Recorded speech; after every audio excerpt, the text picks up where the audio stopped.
Yeah. City, what's the day's proverb? The day's proverb, the final proverb from the Islamic Republic of Mauritania. What a child says, he or she, meaning they, have heard from home. What a child says, they have heard from home. Yeah, it's really self-explanatory. Be careful what you say. Be careful what you say. As we start the next conversation, let's actually just recognize, and Bonnie said this, there are people who have died this week, some of them participating in the protests, others maybe they were just passerbys and they got shot, but they have got names. The Nairobian this week has stories about a couple of them. Benson Ouma, who was shot 9 times in Kisumu. Michael Tata, 20-year-old, died after being choked by tear gas. 35-year-old Caroline Shirambi, her body is still lying at the Kakamega County morgue. Shirambi was shot by police during the Tuesday protests in Kakamega town. We've got Rex Kanyike Masai. We've got Evans Kiratu. Evans was only 21 years old when he met his untimely death fighting for a better Kenya. He was pursuing a plumbing course and was on attachment. He hailed from Kiambu. He had moved out of his parents' home just a month ago. He was among those that were out in the streets. And he's now dead. Many of them have gone through this, okay? So now we're asking ourselves the question, so now what? Then we're where we are, okay? The president has said, in fact, in the next couple of days, I'm going to initiate a conversation so we can have a national conversation. How do we discuss these things together, as the president was saying? How do we discuss our next budget together? How do we discuss our debt situation together? How do we discuss how we can ensure that everybody has got access to these basic services, social services, health, education? How can we have this conversation together? What shape should this conversation take?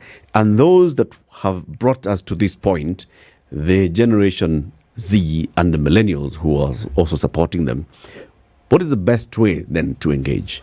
Like you've said, it's leaderless. It's not that you can say, okay, so bring in delegates from across the 47 counties, bring them together to Bomas, and let's have a conversation. How do we go about this? What are the ideas for actually moving this conversation to the next stage? Well, first of all, what does together look like in terms of mechanics here? Because to whom are you speaking? Or with whom are you having this collective conversation? Yep. Whereby we want to coalesce around a desire to actually have these things ironed out. Because this is an uncharted water, first of all, and I say that deliberately. Because never have you had a truly open, all-inclusive conversation when it comes to governance. You haven't. So you don't know what it looks like. You don't know how to go about it. Because we all know that in many cases, public participation, which, by the way, is a constitutionally set up mechanism to ensure that this very thing that we're talking about actually takes place. Unfortunately, over time, it has been used as a rubber stamping exercise or a tick box exercise to say that, yes, Constitution says we should have public participation. There. We had 1,000 people in the city baraza and we did it. No. So now we're saying, let's not have fake conversations anymore, but let's have the real ones, whereby you're not trying to tick a box. But a question is answered by a question, Eric. And how will you have this thing that you've actually never done before? And so you have to set up structures whereby you're actually having an open and honest conversation to say, look, we want to do this, and that it must be now all-encompassing governance. It cannot be, it is us to you. It can't be. It is clear that it cannot be that way anymore. True. When Uhuru and his brother, Raila, said we are at that moment, they were right. That we were at that moment where we need to have a national conversation. Then they went about it the wrong way, again, from top down.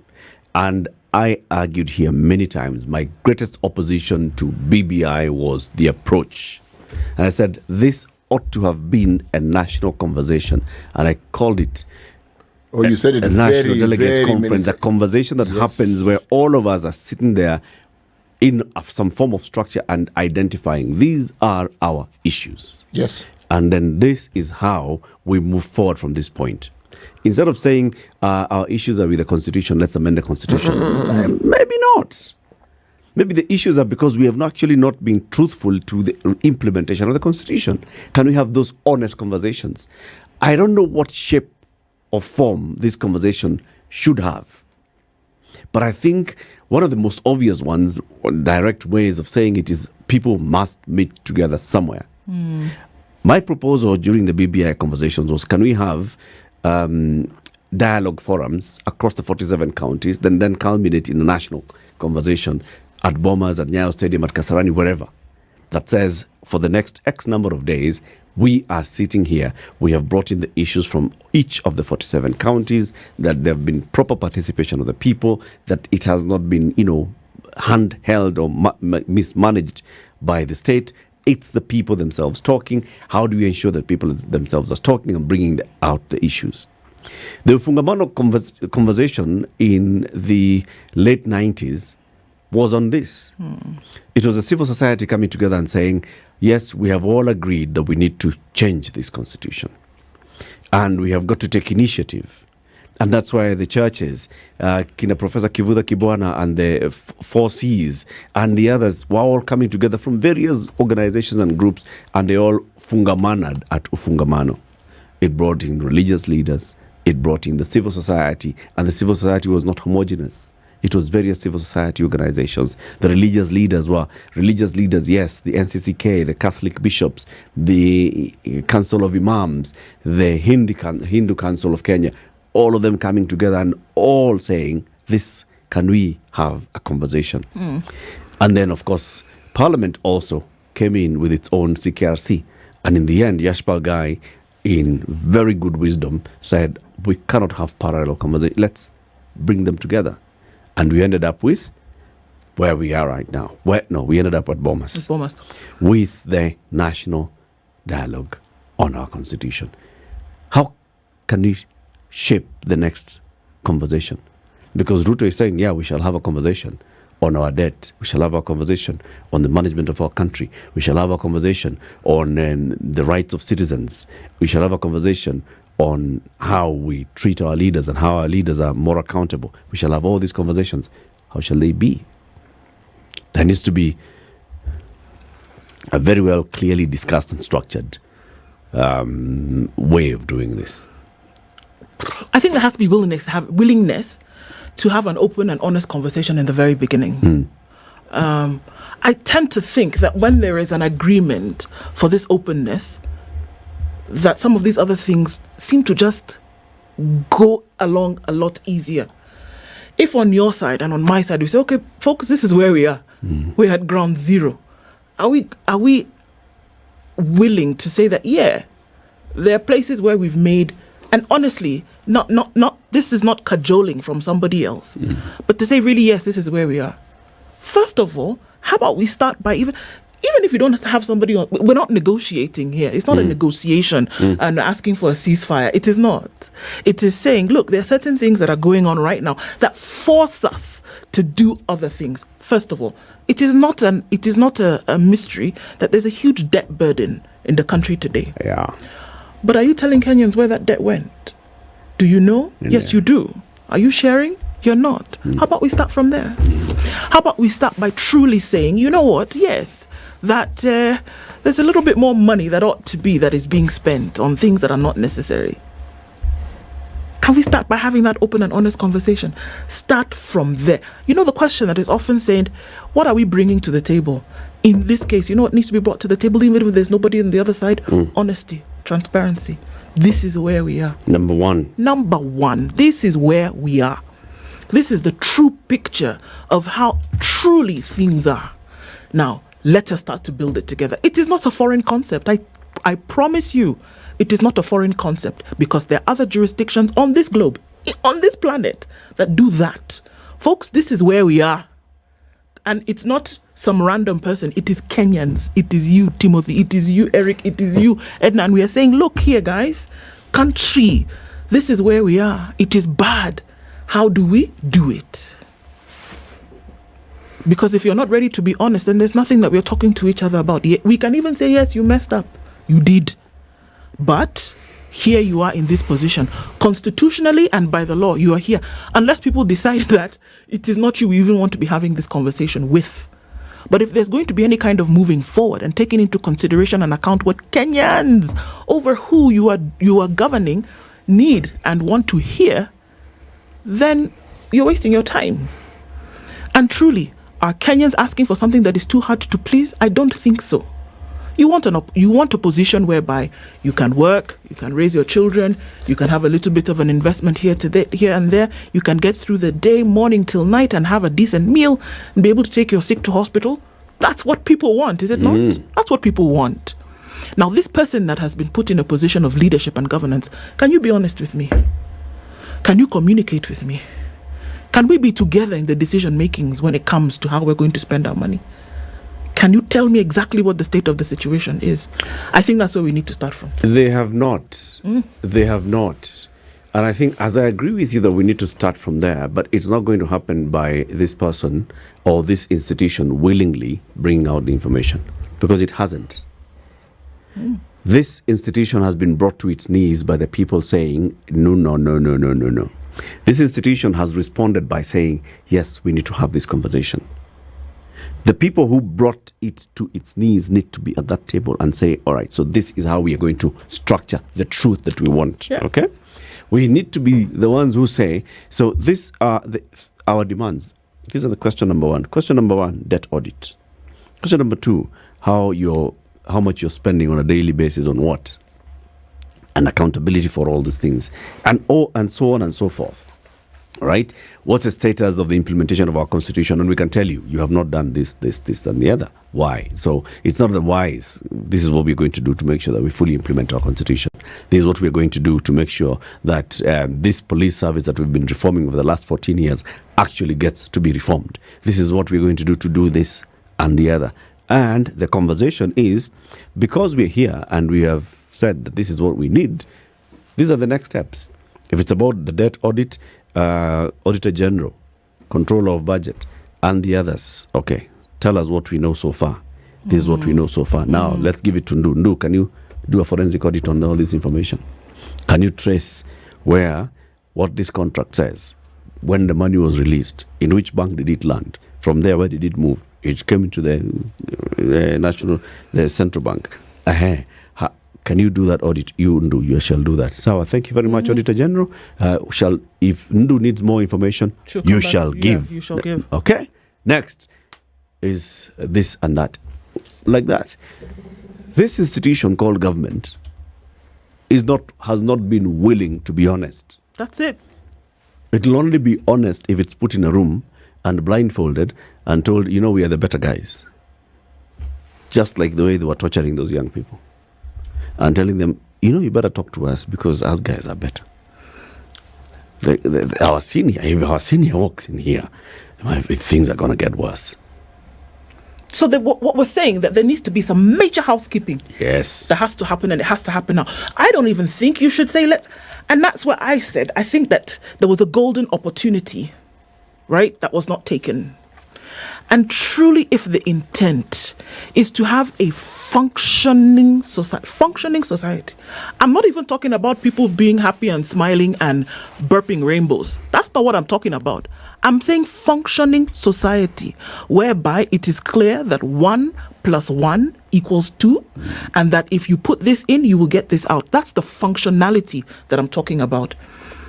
If you don't want to be honest about these things, don't ask people to come and have a negotiation. Not a negotiation. Don't ask people to come and have a conversation with you. There are many pain points right now. Deal with those pain points. The very same things that people were talking about right now, that there's no debt audit. Put it out there. Number one, say this is what has caused us problems. It didn't go. Even say, truly, we don't know where our debt is going. Say it. There are pain points. Deal with the pain points by telling people what exactly is going on. What conversation are you having? The conversation is you come and tell me that, then I tell you, go ahead and deal with it. Tell us the truth about what's going on. Where are we? There's a mistaken perspective that we've had, and I'm calling it mistaken because that's what it is, that tranquility means peace.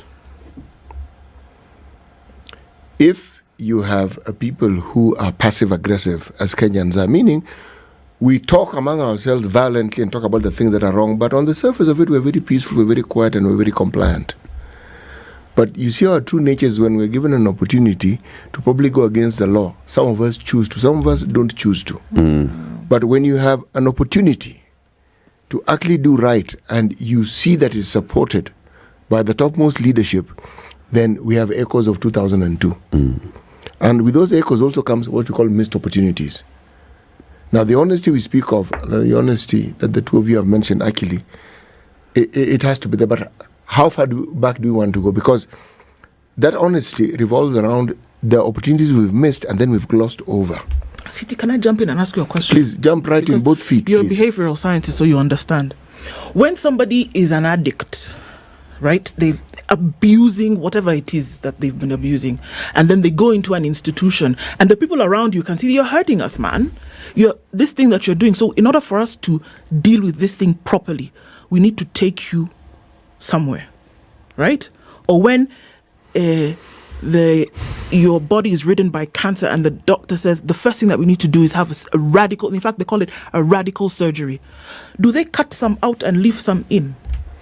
Whatever is wrong is cut out completely, right? Even when you go to rehab, they tell you, bring out everything. It doesn't matter how ugly it is. If we're going to go towards the path whereby there will be some kind of healing and reconciliation, what are you supposed to do?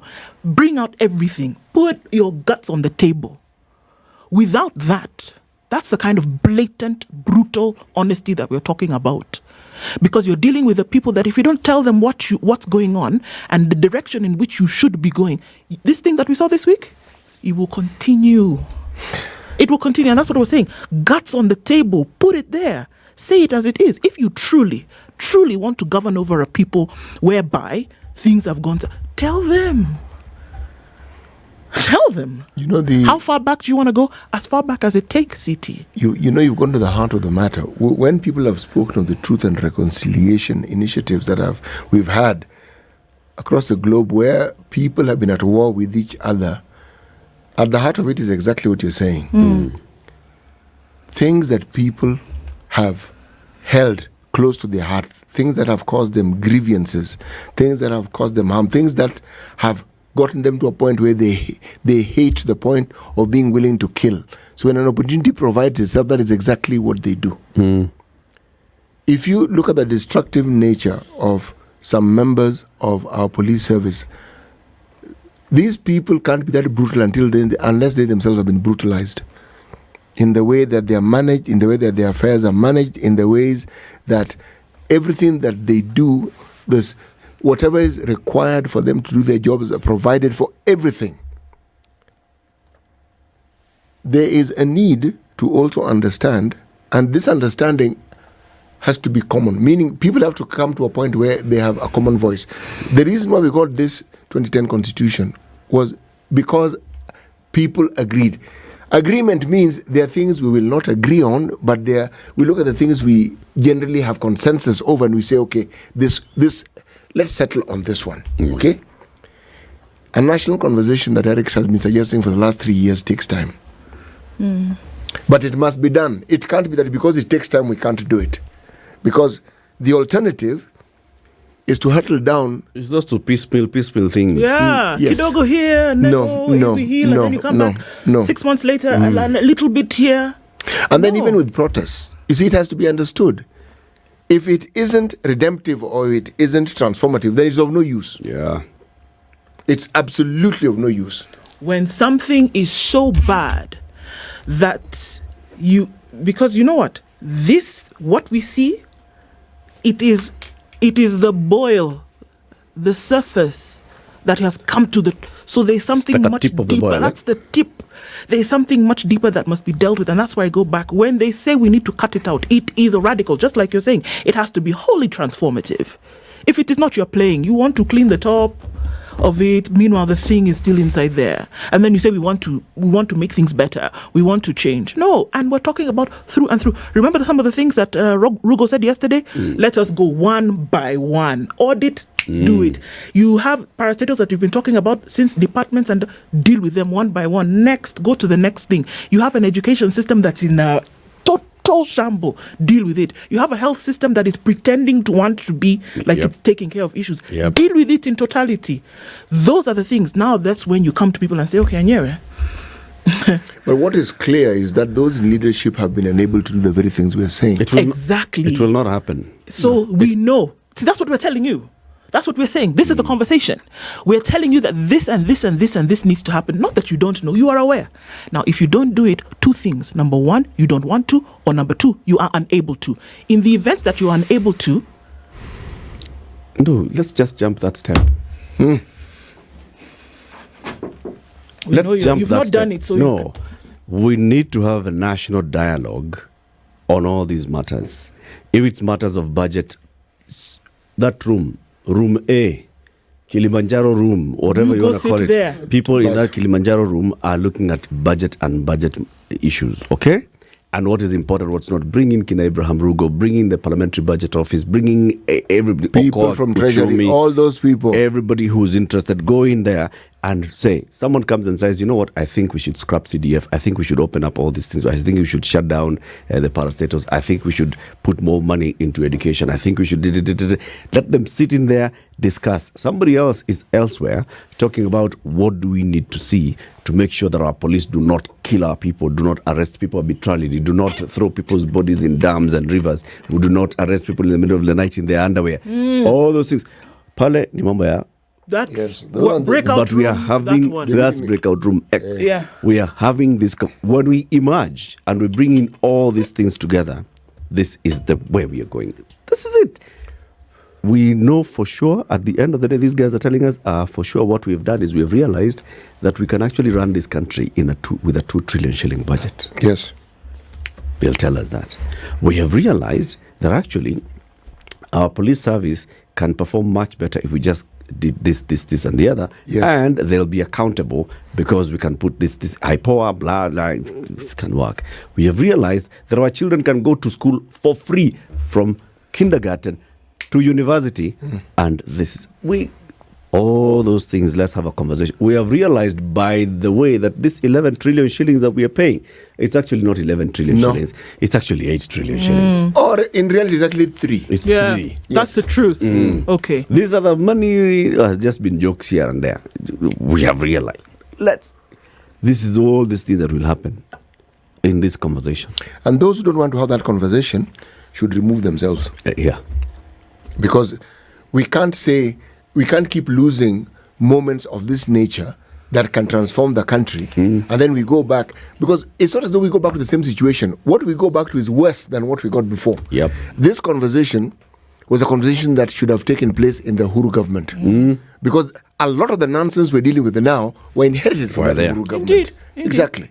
So that conversation was not had. Opportunities were lost. Now we have this moment again, and those who are unwilling to have this conversation, to have it honestly, just remove yourself from the conversation. Step aside. Let those who want to have the conversation have the conversation. But we must be in the room. These guys, politicians, we created a committee and called it a committee of experts. Non-apolitical. They went and looked at the Boma's draft, they looked at the Kilifi draft, they looked at the other draft, they looked at other constitutions, they harmonized, they gave us something. Politicians went to Naivasha. Horse trading this, the other, horse trading this, the other. We see every time nowadays we talk about, but in Naivasha, we cannot allow another Naivasha moment. Are these guys to go and sit somewhere now? No. We must be involved. We must be the ones who are leading the conversation. 25 minutes to 10, we'll open up the phone lines after the business news. This is the Situation Room, the only way to start your day. Business news with Spice FM. Financial tips brought to you by Stanbic Bank. How do I save more money? Small and regular beats big and infrequent. Both the power of compounding and the discipline of regular savings are critical to saving more and having your savings grow. Additionally, budgeting plays a crucial role. A good budget will allocate a portion for regular savings to keep you focused on this all-important goal. A good guide is to aim to save between 10 to 20% of your income. Financial tips brought to you by Stanbic Bank. Business Wire has been brought to you by Stanbic Bank. I'm Dennis Aseto.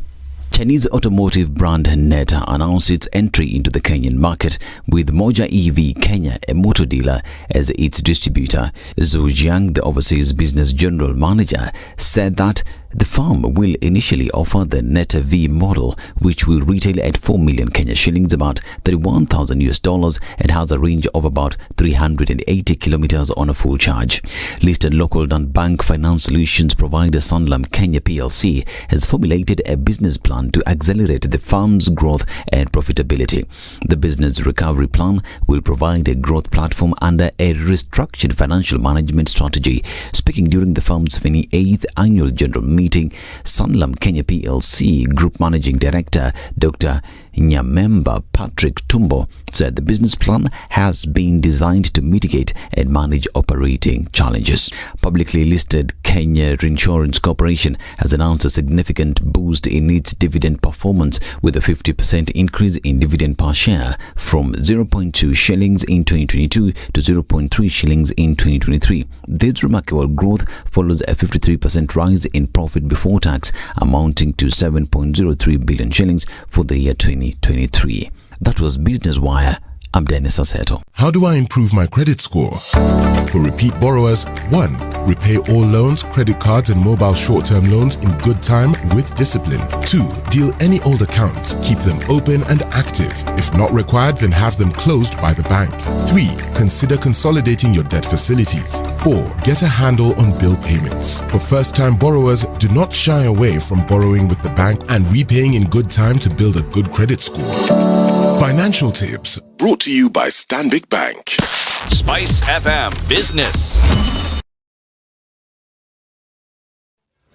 All right, so looking into the city with what's left of traffic this morning on Uhuru Highway and then getting into the city, still some traffic on the Thika Superhighway coming in from We're at a moment when the president says, we have, I'm hearing what the entire country is saying. The conversation is led and sparked by the Gen Z, but it's everybody who is saying something. So we're at that moment where we need to have that honest conversation. And that's what we're saying this morning. So how should this honest conversation look like? Should it be that the president invites, and he said he's going to start having conversations, he invited the religious leaders, the guys that the Gen Zs are totally pissed off with are the ones that the president first called. You know, what should this conversation look like? Who should participate in this conversation? I think this is where we now need to ask our listeners to tell us what they think it should look like. Yes, if we feel there needs to be a national conversation, let the sovereign tell us what they think it should look like. Yeah, how should this conversation actually look like? 0719. What's that number? 012 012 600. 600. Yeah. Okay. Again, it's 0719? 012 600. You're not sure? 0719 012 600. We want to hear from you. What should this national conversation look like? If you don't even think there should be a national conversation, okay, it's all right. We'd like also to hear you say it. Let's go to Narok, and this is Saina. Saina. Hi. Good morning. Morning. Morning to you. Sabaoleng. Epoling. Kabisa. Masikitiko yangu kwanza kuhusu mjadala tunaoongea saa hizi. Shida huwa si nani yako ofisi kule kwa kuingia kwa election. Shida is who will be announced. We don't elect these people. 90% in parliament were not elected. They were announced. That's the problem. So kwanza kwa uchaguzi tuangalie kule kwa nini namna ya kusajili maneno na kutangaza iko namna gani. Kwa maana mwenye kutangazwa pale sio ule huwa amechaguliwa. Okay. 3, to streamline these things. Kiti yote ya political seats to change this government. All political seats. Huo mnofu umewekwa kunona huo mshahara upunguzwe. Tukianza kupunguza kwa rais tuseme 1.5 between the presidency and the MCA kuja mpaka 90,000. Utakuta kuwa kwamba wale wanaoingia ofisi ni watu wamejitolea kufanya kazi. Yep. What does it interpret? Ina-interpret kuwa kwamba pale hata decision zake ama zao anafanya kwa maana haja kuja hapo kwa maana ya mshahara. Amekuja hapo kwa maana yeye alitaka kwenda kufanya kazi. Yes. That is the other one. Haya, mambo kama hii tunasema ati hii gender equality. Kurahisisha. Why don't we have an MP, if a governor stands for the whole county and a senator stands for the whole county, even an MP, kwa maana kazi yake ni kujilegislate law, si tukue na one MP lady, one MP man, 94 senator, one MP, one senator, male and female. Uta reduce hiyo budget yote umereduce. Sawa Saina. Thank you very much. Na kwa sahi serikali iondoe wale watu wote wako kwa serikali sahi, wale wameko wote ni wezi. Hata sahi ulikuwa ukisuggest kwa kwamba how do we audit? You cannot audit. Hawatakubali mambo ya kusema tu audit hiyo kitu, kwa maana hiyo 2014 it is the president who was there. Hata kubali kuauditiwa kwa maana hao ndio tunalipia hiyo wizi ndio wako nayo. So I don't know how we shall approach it. Thank you Saina. Wanjohi in Mombasa. Hi team, how are you guys? Very well. Good morning. Hey, now I don't know, this conversation is like having a conversation with the devil. I'm sorry to use that kind of language. Why? Because if you see how they are changing goalposts, and we have declined, I'm not going to sign, and then they know there is a loophole somewhere. These are not people to even discuss with. And in fact, when we are talking about discussion, we need to look at the track records of these people. This is the generation. These are the people who are made by Moi during the Y2K. The people who harassed Kenyans like nobody's business. 207 people are implicated in this.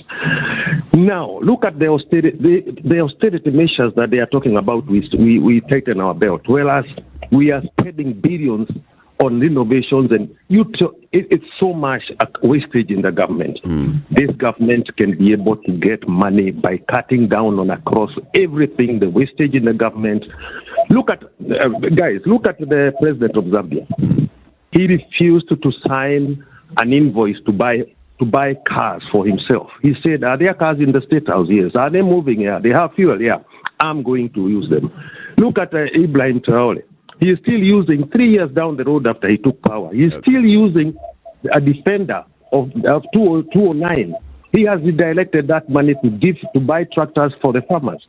This government, let it not lie to us. When Kibaki took over from Moi, it was worse than But that, Wajohi, what we are asking this morning, and I'd like to ask this so that even all the other callers can respond straight to the question, how should the conversation look like?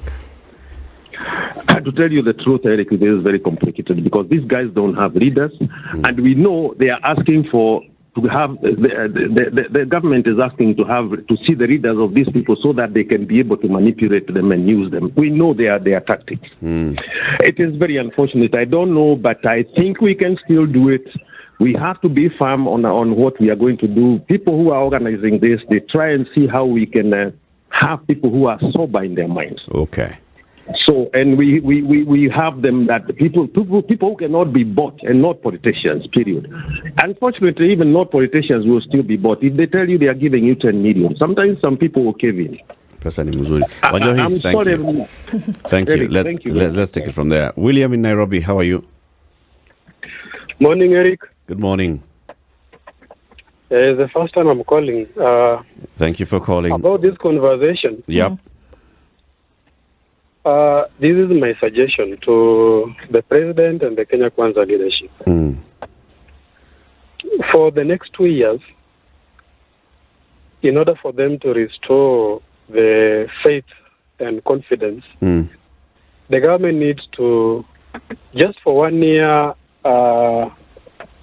do away with theft, follow the constitutions, and the laws that we have, the laws of the land. Because we have enough laws to take care of the youth, education, healthcare. The budget is high because we are taking care of budgeted corruption. So if the president could just forgo corruption just for the next 2 years, there will be enough money for the president to reduce the cost of education, especially in the university, to where it was, where Uhuru left it. Thank you, William. Let's pick other callers. Thank you, William. I want to come to Fred in Dagoretti. Thank you for holding on the line. How should this conversation look like? Okay, in different groups, and what I've been seeing the youth are suggesting. Yep. They want the whole government to be scrapped off. Mm-hmm. They don't need this government. They are calling it the Moi orphans. Mm-hmm. Mm-hmm. The Moi orphans should go. We need a new generation. Mm-hmm. The whole system is corrupt, and the youth are tired. So what should the next course of action be? So we don't need a conversation. What they are suggesting is we have a re-election. The whole parliament should be disbanded. So a snap election? Yeah, a fresh election should be called. Okay. And if possible, we can have international bodies to come and foresee the election, not the IEBC. Mm. And we elect new people. Mm. We bring in new blood. The Ruto regime is just the one from Moi and the Rigathi. We don't need it anymore. Okay. They are corrupt. You cannot change a corrupt mind. Once a corrupt, always a corrupt mind. Sawa, Fred. Thank you. Anthony in Qatar. Yeah, good morning. Morning to you. I think I've listened to some of the conversations, and I think we are losing our track. Mm-hmm. Because even if we call snap elections today, we might not be able to effect the change that we need. Mm. What we need is something that will change the constitution so that whoever comes on these positions is held by something that is valid. Okay. We need to go back and look at the constitution and see, is it CDF? Because the parliamentarians of today have become agents of change through the CDF, where they will not do anything. They will not do the core business that they are required to do, which is oversight and legislation. And they become agents of saying that we have this kitty and we'll make ourselves popular with it. And that's the center of their corruption. Mm-hmm. So let's scrap with these things. And that can only be done through the effects of a new, improved constitution. So that whoever comes into office tomorrow, whether it is the president, whether even if we want their salaries capped at a certain level, that can only be done through a change in constitution, and not rather come up with snap changes that will be reverted to by a new regime. Okay. What we've seen in Kenya, the problem is not the person who comes into office, but it is how the office has been structured. Okay. It still allows and roots for corruption. Yeah. Thank you, Anthony. Daisy in Eldoret. Hello, good morning, Situation Room. Good morning.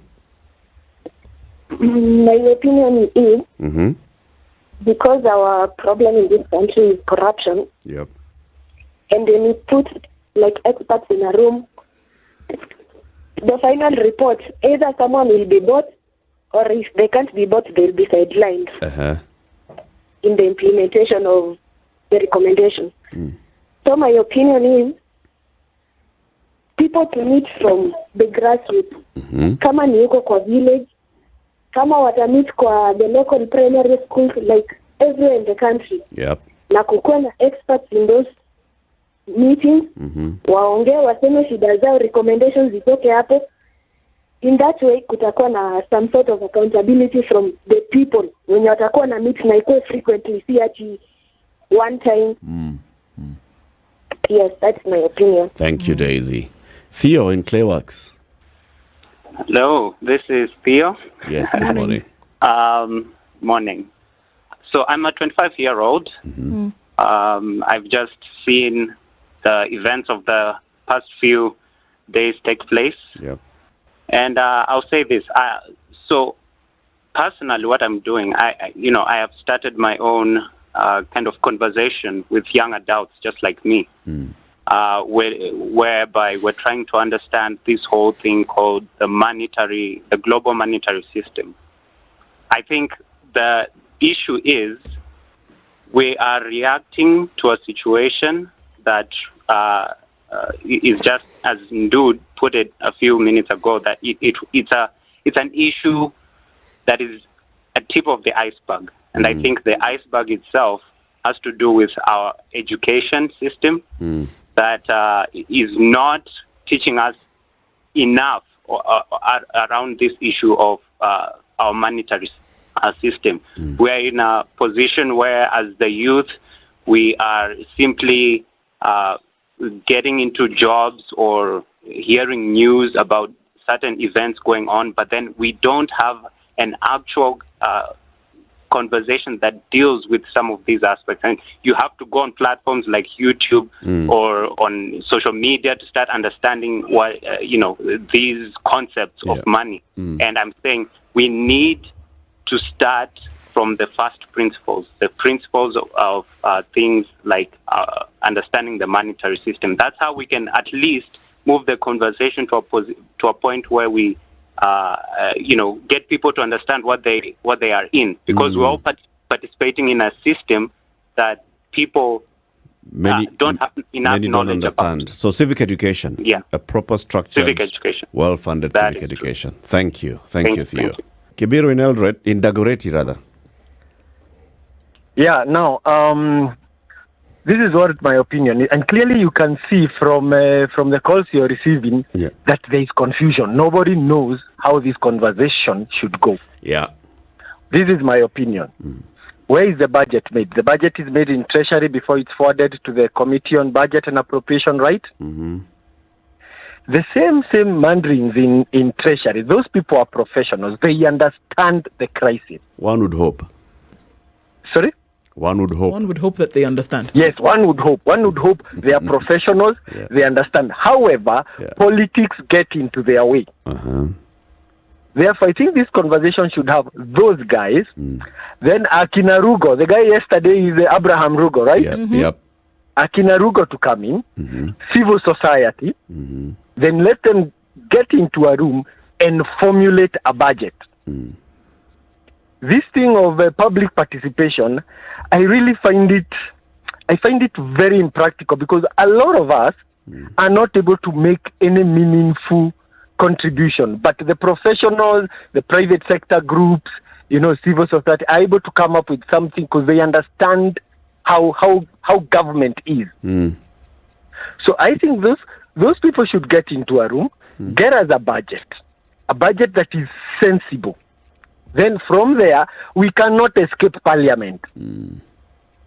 It will still have to go to Parliament. But the good thing about what we've had the last 5 days or the last 2 weeks is that now the politicians, including the president, are aware that we can rise up and say no. So from there, can they look at that budget the same way they look at it, at the appropriations that they receive, pass it, and we get moving. That's my opinion. Thank you very much, Kibiru. That's a good one. What are they saying on YouTube? Oh, quite a lot. Here we are. We must restructure debt repayment. Kenya is unable to effectively repay the debt. Kenya needs a grace period. Organize herself, reduce wastage, vigorously fight corruption. Anything else is noise. That's the kind of conversation that needs to be happening now. Mwangi says, can we have a non-elective president, like a CEO, appointed on merits with a job description? You shouldn't think outside in this. You should think outside the box. Democracy and voting does not work in Africa. The current government is full of corrupt individuals. All these individuals must resign. That's where we start the conversation, according to Franklin. Nothing strengthens authority as much as silence. How do you dialogue with people with ears but don't listen? Through action. No more dialogues, is what Sam says. Also, the MP should stop acting and talking like they agree with everything without doing anything. They're just bidding their time until, the 3 weeks are up. How on earth do we end up with people who are implicated in YK92 and 2007? Our naivety and lack of comprehension is our Waterloo. We need to have a public forum on selections, optics, cut the belt, open the accounts, and that's what we're talking about.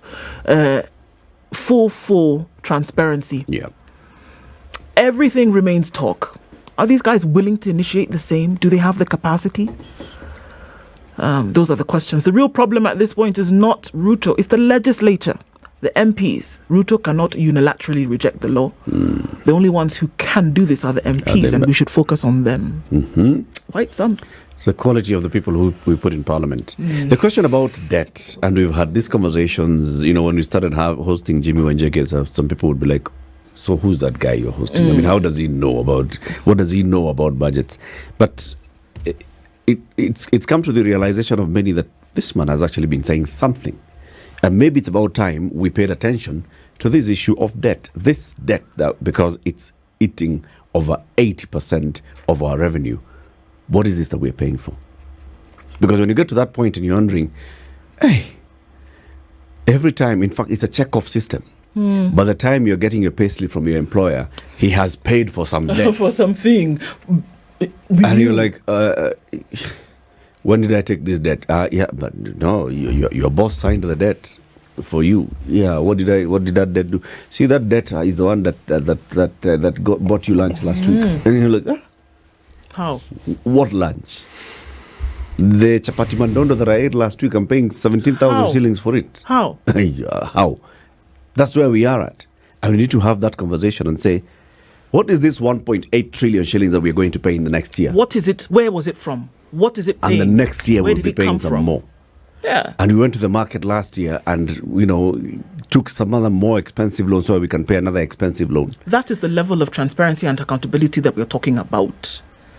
And if you cannot answer, then Kenyans actually have the right to say, then we can't pay for it. Yep. We don't see where it went. We can't see where it's going. Why should we pay for it? Yep. If I have a debt for something that actually did take on, that's very different. I should be able to see it. And we can see, okay, fine, let's go ahead. You can't see it. You can't see the people who instructed over it. You can't see anything.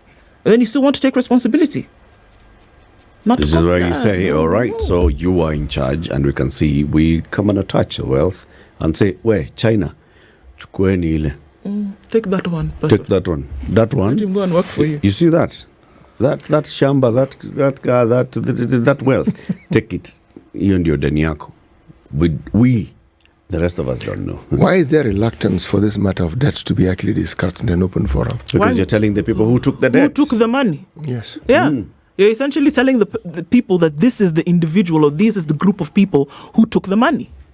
Because everything that we're discussing here and the plight we currently find ourselves in revolves around that particular issue. It's the biggest burden that we have. Yes, because in the absence of that debt, the money we collect, it is more than enough to sort out everything we need sorted out. Extra money. No, we would not. No. This is the Situation Room, the only way to start your day.